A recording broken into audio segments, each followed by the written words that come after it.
आज करगिल विजय दिवस है। सदर जमहूरिया रामनाथ कोविंद बारामूला के वॉर मेमोरियल पहुंचे और जवानों को खराज अकीदत पेश किया।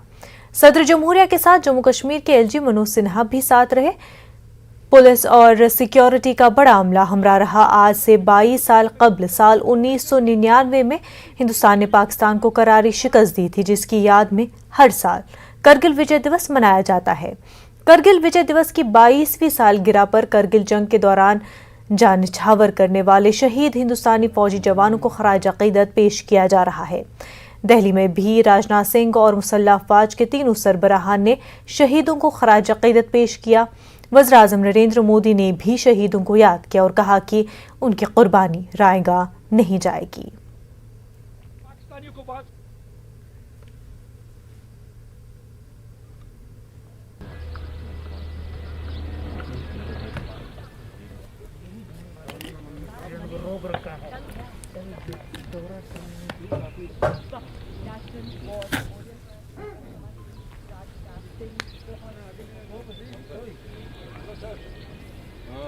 नमस्कार मेमोरियल की तस्वीरें हम आपको दिखा रहे हैं। करगिल विजय की आज 22वीं सालगिरह।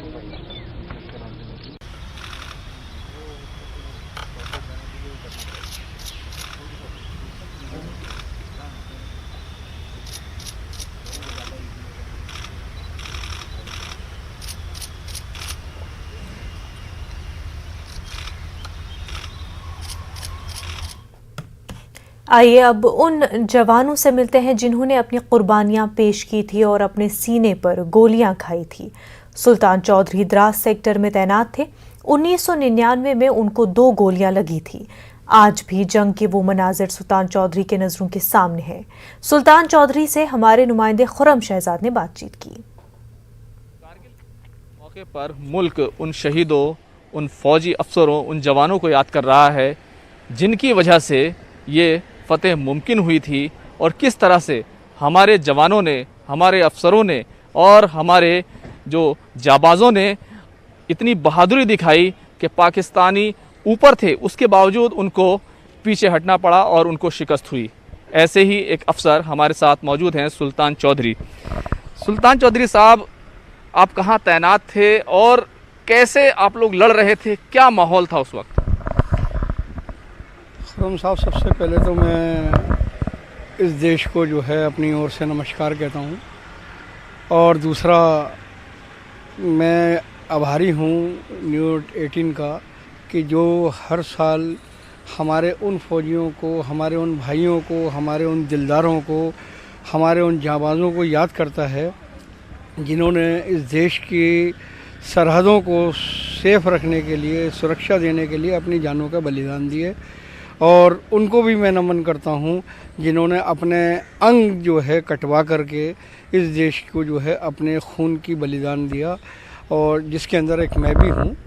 मुझे भी जो है वो बॉर्डर पर जो है वो 2 गोलियां लगी थी, जिसकी वजह से जो है मैं भी अपंग जैसा ही जीवन तो ना सही, लेकिन हाँ, मुझे जो है मेरे आर्मी के डॉक्टर्स ने जो है मुझे मेरी टांग को जो है वो ठीक से संभाला, मेरे हाथ बाजू को जो है वो ठीक से कर दिया, जिससे आज ठीक है। मैं पूरी ज़ोर से, फोर्स से काम नहीं कर पाता, लेकिन हाँ, मेरे बॉडी के उन अंगों को जो है उन्होंने सलामत रखा। उन सबको मेरा नमन है।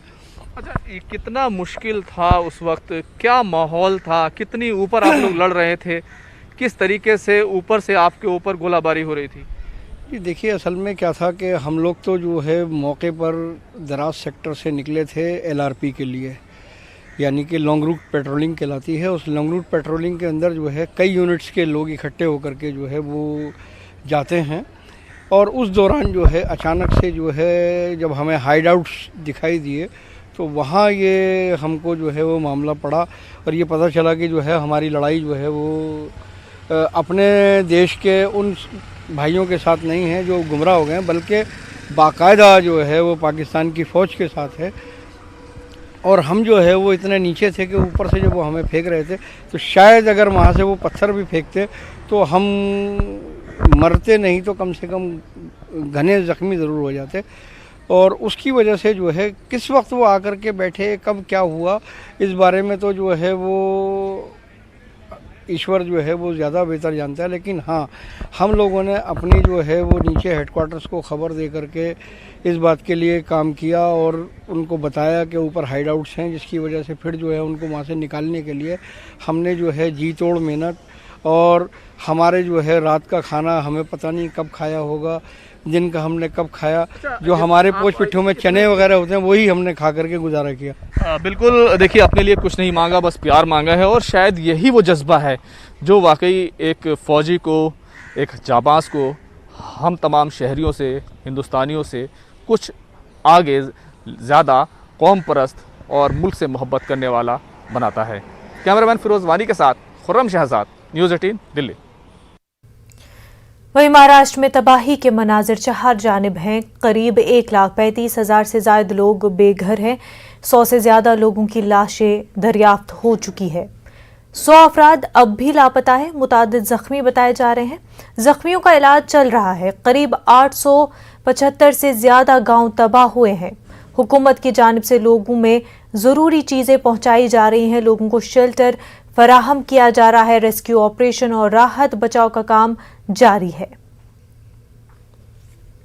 के लगभग 11 डिस्ट्रिक्ट में जिस तरह से जलजलाव आया है तो बहुत ही गहरा संकट है। लाखों लोग बेघर हुए, जान माल का नुकसान हुआ है, फैमिली की फैमिली उद्ध्वस्त हो गई है, बहुत से लोगों की तो जान चली गई है, उसके न आगे रहा न कोई पीछे रहा। फिर एक बार उनका ज़िंदगी को संवारना है तो महाराष्ट्र सरकार तो पूरी कोशिश करेगी, लेकिन केंद्र सरकार को भी ज़्यादा से ज़्यादा मदद महाराष्ट्र को करनी पड़ेगी। और दूसरी बात, मुंबई जैसे शहरों में जो बड़े बड़े धनिक लोग हैं, जो हमेशा देश में कोई भी संकट आता है तो आगे आकर मदद करते हैं, लेकिन अपने महाराष्ट्र पे संकट आया है तो ये सभी लोगों ने अब ज़्यादा ध्यान महाराष्ट्र के ऊपर देना चाहिए। माड हो, चिपळूण हो, सातारा हो, कोल्हापुर हो, सांगली हो, जहाँ जहाँ गांव से गांव उद्ध्वस्त हुए हैं वो गांव को फिर एक बार हमको खड़ा करना पड़ेगा। महाराष्ट्र के बेशतर इलाकों में सैलाब से बड़े पैमाने पर तबाही हुई है। सैलाब मुतासरीन के लिए कोल्हापुर का दीनी मदरसा खोल दिया गया है। कोल्हापुर के मदरसे दारुल उलूम में सैलाब मुतासरीन को पनाह दी गई। इस मदरसे में सैकड़ों सैलाब मुतासरीन को रखा गया है। मदरसा इंतजामिया की जानिब से सैलाब मुतासरीन को 3 वक्त का खाना दिया जा रहा है। मदरसे में मुकीम सैलाब मुतासरीन ने इंतजामिया की सताइश की।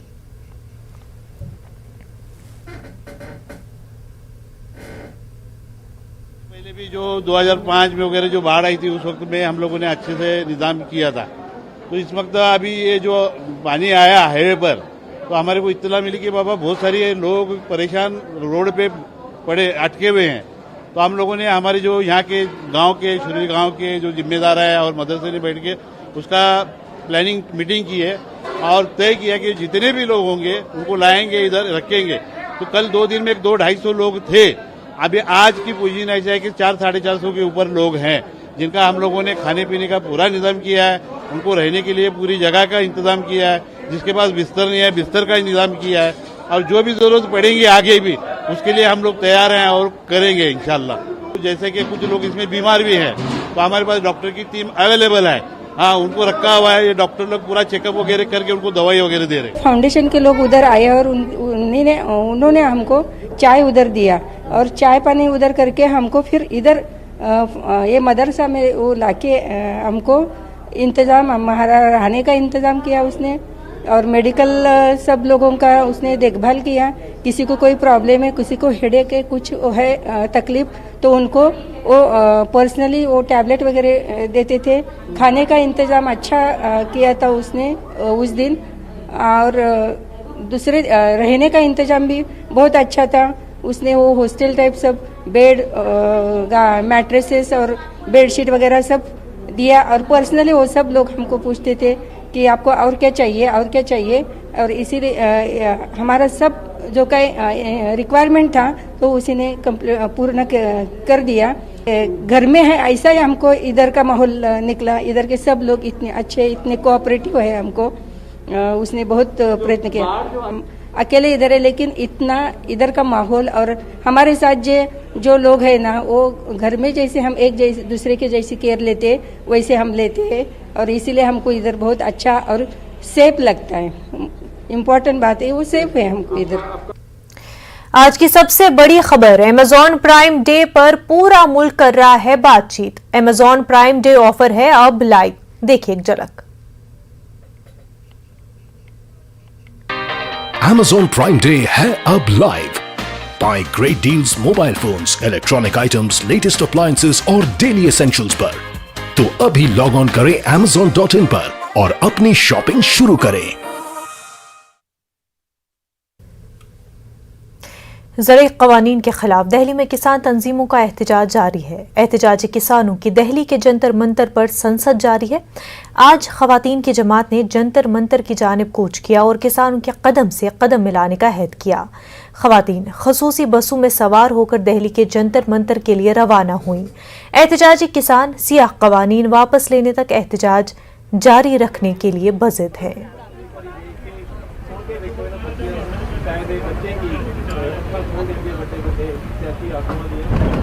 ये जो संसद में बैठे लोग हैं वो आज बेरहम और बेदया हो गए हैं, बेशर्म हो गए हैं, क्योंकि हम टैक्स पेयर्स के पैसे से इन लोगों ने एसी कमरों में बैठकर जिस तरीके से काले कानून पास किए हैं, चाहे वो कृषि के क्षेत्र में है और चाहे वो शिक्षा के क्षेत्र में है, चाहे वो मजदूर कानून है जो उन्होंने 44 कानूनों को 4 कोड में कन्वर्ट कर दिया, और चाहे महिला सुरक्षा की बात है।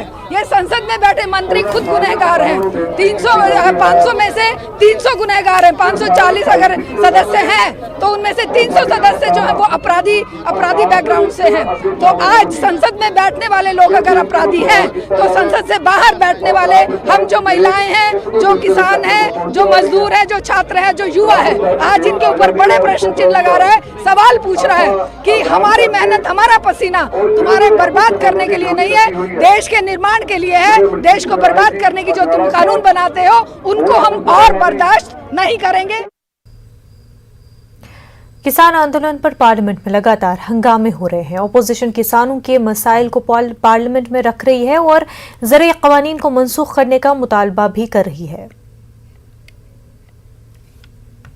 कांग्रेस के लोकसभा सांसद जसबीर सिंह गिल हमारे साथ बात करने के लिए मौजूद है। लगातार संसद में विवाद छिड़ा हुआ है, सारा विपक्ष एकजुट हो चुका है, कैसे हल निकलेगा? किसानों का मुद्दा आप देख सकते हैं कि जंतर मंतर तक पहुंच गया है। किसान यहाँ पर किसान संसद लगा रहे हैं तो वहाँ दूसरी तरफ देश की संसद चल रही है विवादों में। देखिए, हम पिछले 333 दिन से यहाँ बैठे धरना पे, अब किसान भी यहाँ जंतर मंतर पे आ गए। उसी दिन से, जब से यहाँ बैठे उसी दिन से हमने पार्लियामेंट में भी ये मुद्दा उठाया। आज 4 दिन हो गए हमने एडजर्नमेंट मोशन स्पीकर साहब को लोकसभा में दिया है ये कृषि कानूनों पर। हर बार हमारा एडजर्नमेंट मोशन को रद्द कर दिया जाता है और हमारे पास और कोई विकल्प बचता ही नहीं कि हम उसके खिलाफ प्रोटेस्ट करें। हमारा प्रोटेस्ट पार्लियामेंट के अंदर और सदन के बाहर दोनों तरफ चलता रहेगा, तब तक चलेगा जब तक सरकार किसान की बात नहीं माने। हर बार संसद हंगामे की भेंट चढ़ जाती है, ऐसे में अगर बातचीत नहीं होगा तो हल कैसे निकलेगा? पक्ष विपक्ष दोनों एक साथ नहीं बैठेंगे तो मुद्दा कैसे सुलझेगा? देखिए, ये बीजेपी ही थी जिन्होंने डॉक्टर मनमोहन सिंह के पिछले 2 साल 1 दिन भी संसद नहीं चलने दी। जब आप करते थे तो तब इनको कोई दुख नहीं रहता था, आज विपक्ष कर रही है तो इनको दुख रहता। अगर आप चाहते हो काम चले, सरकार खुद ही काम नहीं चलाना चाहती, खुद ही बिल नहीं लेके आना चाहती। अगर सरकार इतनी सिंसियर है तो क्यों नहीं मानती? 8 महीने से हम भी यहाँ जंतर मंतर पे बैठे, किसान बॉर्डर पे बैठे, क्यों नहीं इनका हल निकालती? अपना अड़ियल रवैया क्यों नहीं छोड़ती? जब तक ये सरकार इस अड़ियल रवैये पे कायम रहेगी, ये ऐसे हालात हमें देखने पड़े। आज किसान कांग्रेस पार्टी के लीडर राहुल गांधी ट्रैक्टर पर पार्लियामेंट पहुंचे। उन्होंने कहा कि मरकजी हुकूमत की जानिब से लाए गए कवानीन किसानों के खिलाफ है, हुकूमत इसको वापस लेना होगा। किसानों को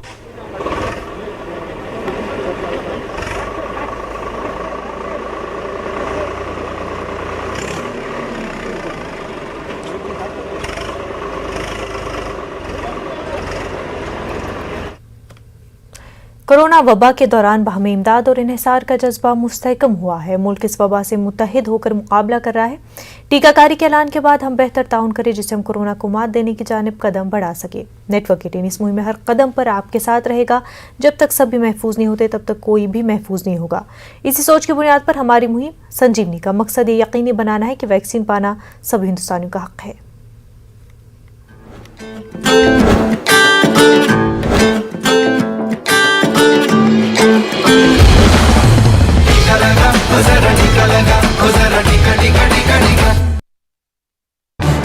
इस न्यूज